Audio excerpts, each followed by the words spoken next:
Всем привет! Рада видеть вас на своем канале. Меня зовут Надя.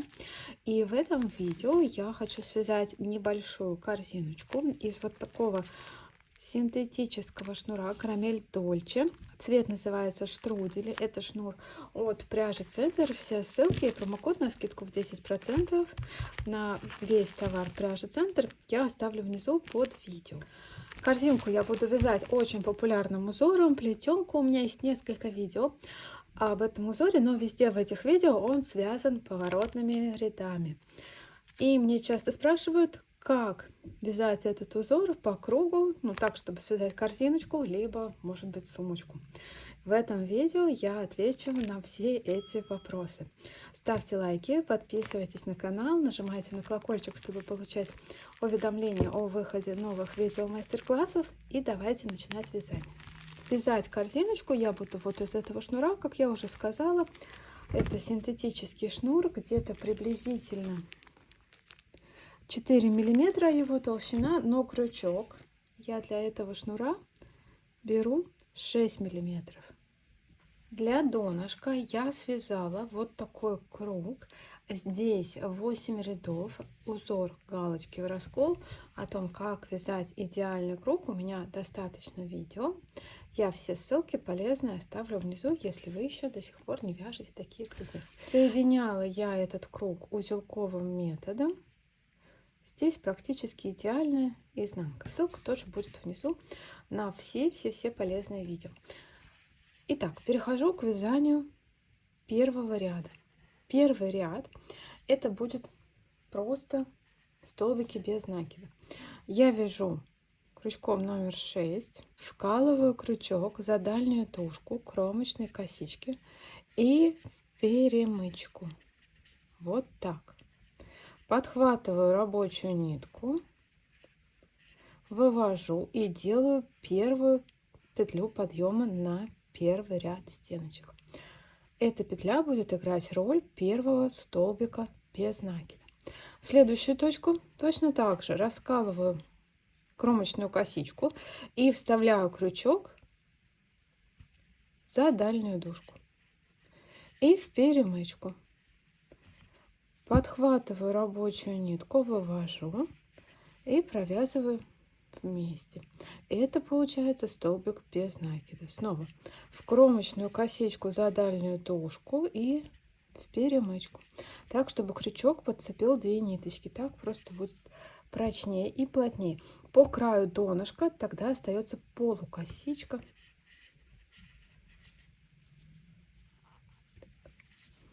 И в общем работаю так до конца ряда. Последние 2 петли в этом ряду, предпоследняя петля, и остается соединение. Здесь раскалываю соединение, я возьму крючок на номер поменьше,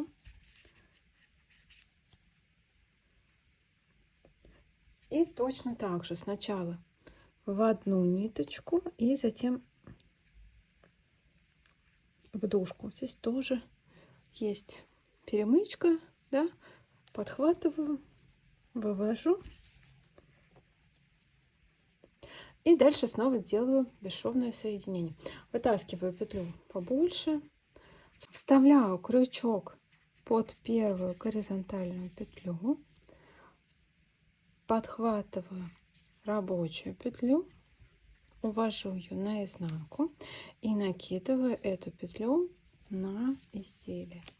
Затягиваю в 2 движения. Сначала затягиваю петлю, а затем ниточку. Все, первый ряд.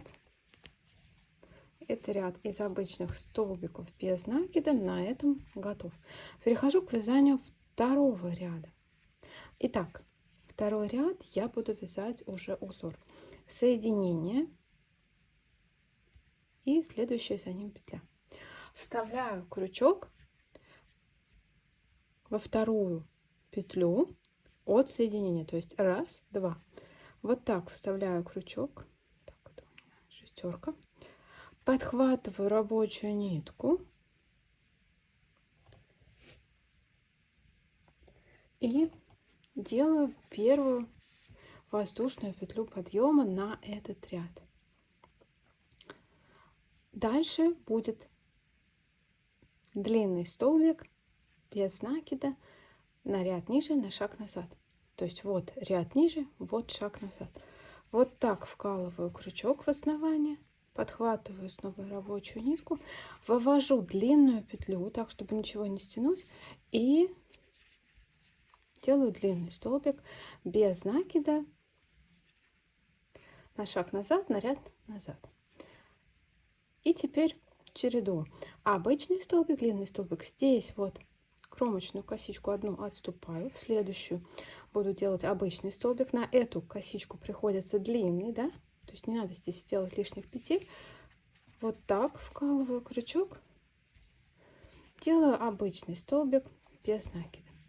И снова длинный столбик без накида на шаг назад, на ряд ниже. Вывожу длинную ниточку и провязываю. И опять одну петлю отступаю, в следующую обычный столбик без накида и длинный на шаг назад, на ряд ниже. Куда делать длинный столбик, легко ориентироваться по нижнему ряду. Вот он, нижний ряд, здесь смотрите, вот куда сделан длинный столбик, одна петля пропущена, в следующую сделан длинный столбик, то есть с пропуском одной петли у основания делаем этот длинный столбик. Опять обычный и на шаг назад, вот сюда, на ряд ниже, длинный. И работаю так до конца ряда. Я подхожу к концу ряда, делаю длинный столбик, на шаг назад, на ряд ниже. Поправляю ниточку, да. В соединение, под соединение делаю обычный столбик без накида. И снова на шаг назад, на ряд назад, вот сюда, здесь очень плотная будет точка. Сделаю ее крючком поменьше. Делаю длинный столбик без накида. Вот так. И дальше снова делаю соединение, смыкающее этот ряд. Вытаскиваю рабочую петлю, вставляю крючок под первую горизонтальную петлю. Вот она, хорошо ее здесь видно. Увожу рабочую петлю на изнанку и накидываю на изделие. Да? Ну и затягиваю. Раз. И затягиваю. Два. Все, первый ряд на этом готов.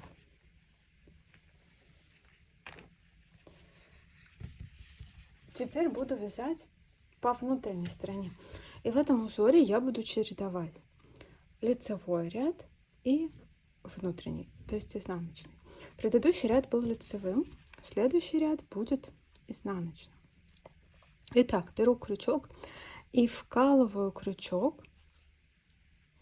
Вот видите, вот оно соединение, и прям в ту точку, откуда узелочек выходит. Вкалываю, подхватываю рабочую нитку и вывожу первую подъемную петлю на этот ряд. Вот так. И дальше, вот я смотрю длинные нити, под эти длинные нити вкалываю крючок, вот так, и вывожу его на лицевую сторону. Смотрю, чтобы с лицевой стороны крючок не расколол вот эту петлю длинную, просто вышел, получается, слева от нее. Подхватываю рабочую нитку, вывожу и провязываю. Вот получился длинный столбик.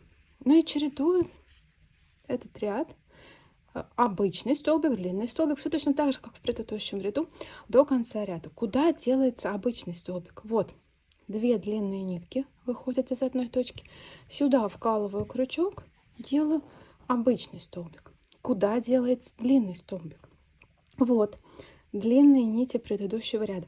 Их я вот так отодвигаю. Так. Сейчас вторую ниточку подхвачу. Вот. И под них вкалываю крючок на ряд ниже. Слежу всегда за лицом, чтобы вот эту нитку не расколол крючок. Подхватываю рабочую нить и делаю длинный столбик. Да? И снова вот эту петлю отступаю, вот в эту делаю обычный столбик, а под длинные нити предыдущего ряда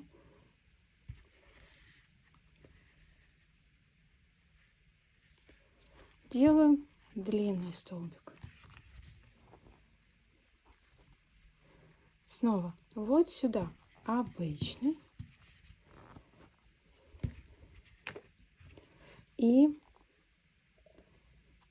отодвигаю одну нитку, отодвигаю вторую, под длинные нити на ряд ниже, на шаг назад, длинный столбик.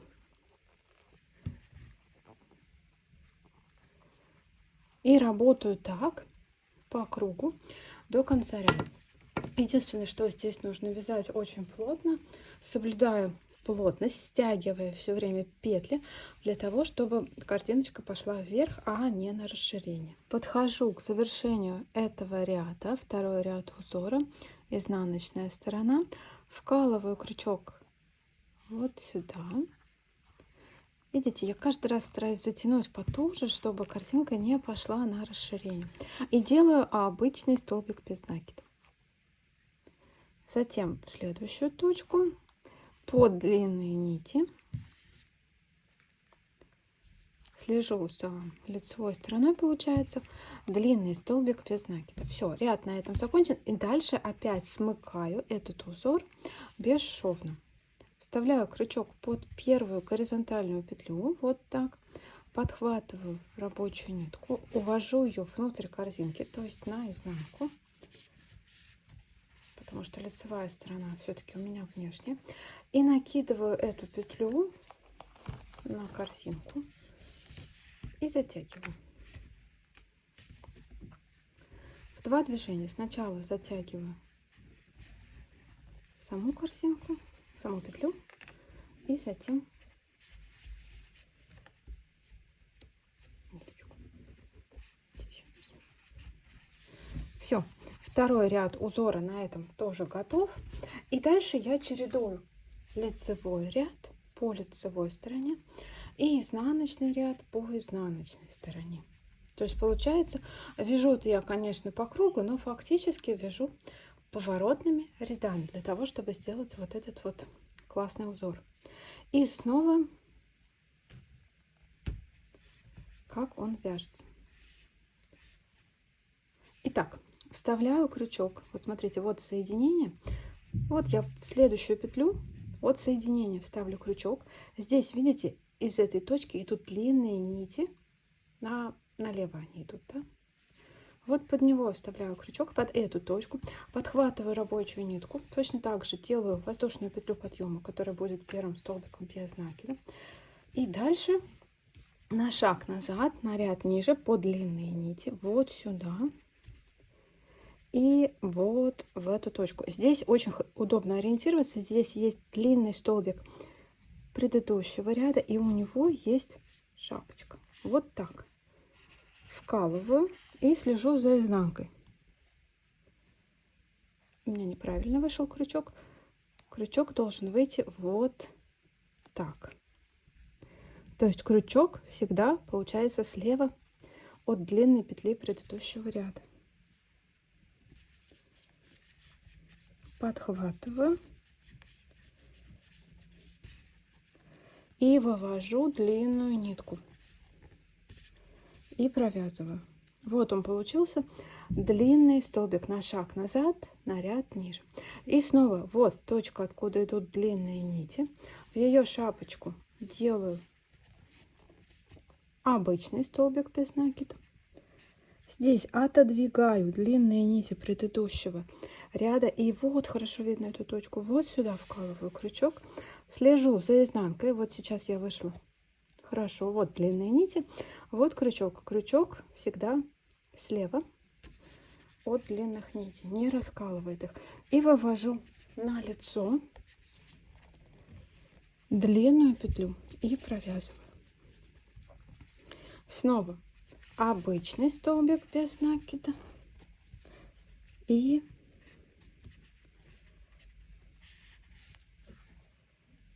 длинный.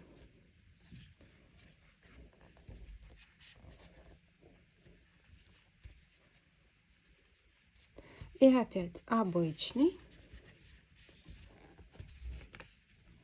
и длинный.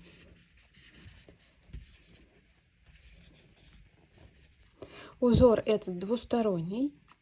И здесь и на лицевой стороне получается вот такое переплетение нитей.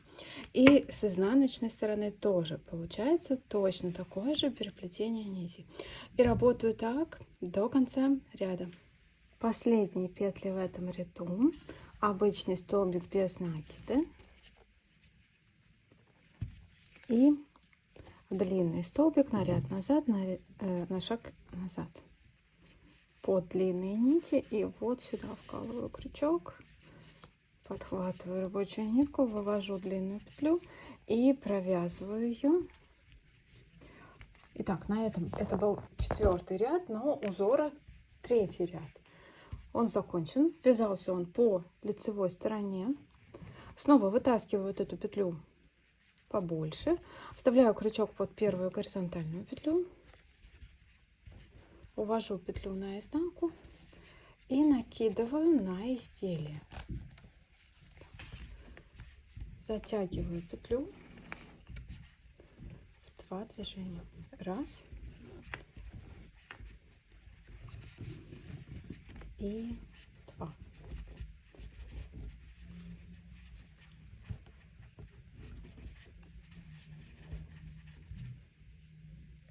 Ну и следующий ряд будет опять изнаночный, то есть вяжется он по внутренней стороне.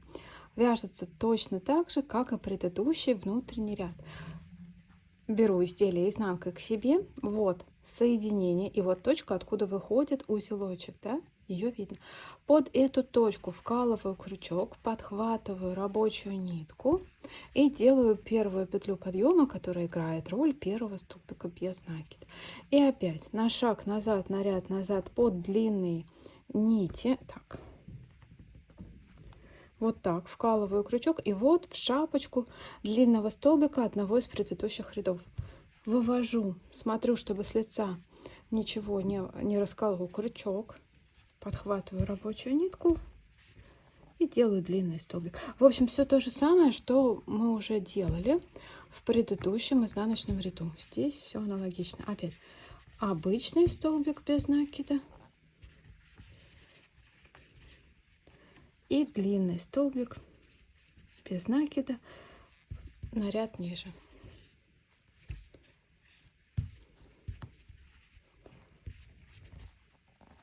И работаю так до конца ряда. Ну и фактически я чередую эти 2 ряда, лицевой и изнаночный, на нужную высоту.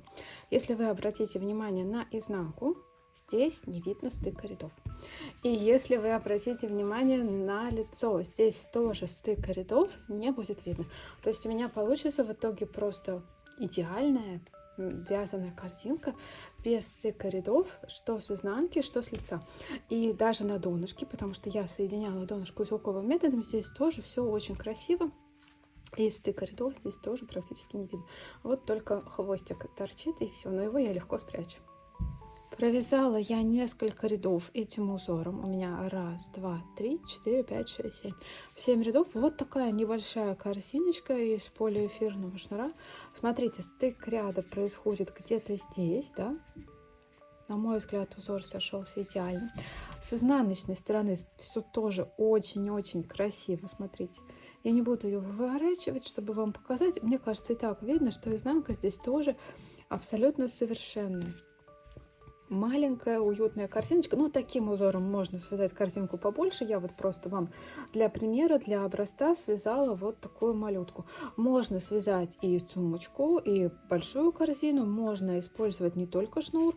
Я думаю, из трикотажной пряжи узор будет, конечно же, очень-очень толстым. Но вот, допустим, рафия или шнур потоньше, или трикотажная пряжа в 5 миллиметров тоже отлично подойдут для вязания корзиночек или сумочек. Ну, надеюсь, что вам понравилось это видео, что вы узнали из него что-то новое. Если это так, не забудьте про свои лайки, подписывайтесь на канал.